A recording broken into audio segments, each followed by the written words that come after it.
Hayaan mo akong tulungan ka o maging finance para kaluluhan.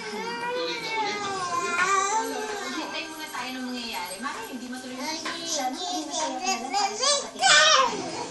Ang tungkol sa anak ko. Patayin siya, di ba? Katabi kami kanina dyan, kaya ngayon lang ako nagluluto. Mas nalaig ang pagiging tao niya kaysa ang pagiging kanina. Paano mo lahat ng sinabi ko totoo? Tatanggap na bang anak ni Zina? Ano? Bye. Bye. Hindi. Bye food. Ay, pwede, pwede,